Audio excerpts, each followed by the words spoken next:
Hi, Chris Collins here with the official service manager and service advisor training of the Westminster Dog Show. So I know a lot of you have seen my Pet the Dog video and you've played it for your advisors, but a couple things kind of really connected with me that I want to share with you. And there's a great line in the movie White Men Can't Jump where Wesley Snipes says to Woody Harrelson, he says, "You can listen to Jimmy, but you can't hear Jimmy."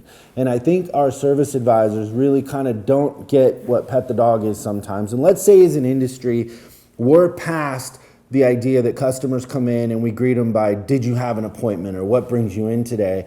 And we're trying to connect with them. Petting the dog is a lot more than small talk. And I have a trainer that I go to in the mornings when I'm in town that I work out with, and sometimes I send him copies of the videos I record and tell him, I look fat and tell him I'm not doing my job, just to kind of poke him so he'll push me a little bit harder in my workouts. And one of the videos that he really likes is Pet the Dog, and he made the comment to me the other day. He said, and he's a Latin guy and a huge fan of soccer and a great guy and really fun.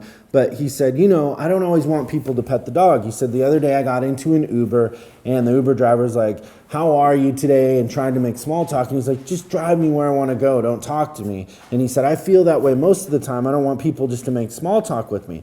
And I said, you totally missed the point of the Pet the Dog video.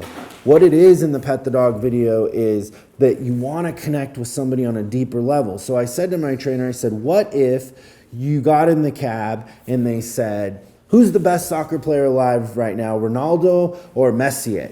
And he goes, "Oh, yeah, I'd want to talk about that." And I said, "Well, see, I know that about you. I've taken the time to really get to know you, know what a fan you are of soccer. And so if the Uber driver took the time to really get to know you and knew that, then he would be able to pet the dog. But you can't pet the dog until you really know somebody and know what their hobbies are, what they do for a living, how many people are in their family, what's really important to them.